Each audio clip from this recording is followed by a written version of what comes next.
And you may have noticed fewer delivery trucks on the roadway lately across the state and even across the country. News 15's Patsy Douglas spoke with one truck driving school and other drivers who are at the center of this issue. 30 years ago when we got into this, if you would have said, hey, how many people was the trucking shortage? They would have said about 80,000. So it's the gap has never closed. An estimate from the American Trucking Association says the United States is expecting a shortage of more than 80,000 truck drivers. It's not just the tractor trailer that's on the highway.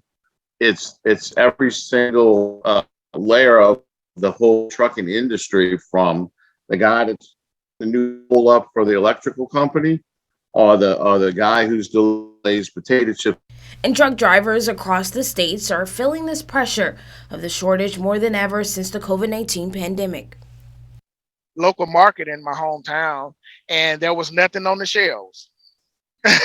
There was nothing on the shelves, and I had to go to 2 or 3 stores to find what I was looking for. And I asked the manager about a product, and she said, well, we haven't gotten the truck yet.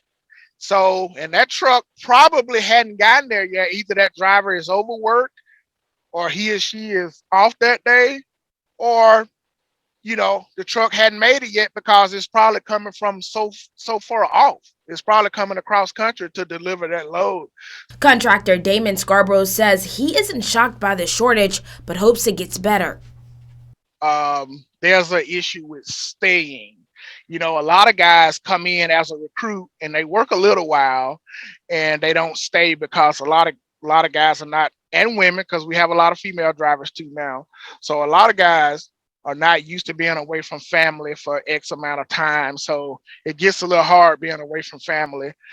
So once if you can endure the process of the first 2 years of over the road experience, then I think you'll be fine. So I don't think recruiting is an issue. I think it's more of staying. Once you get a recruit in, you got to try to keep them.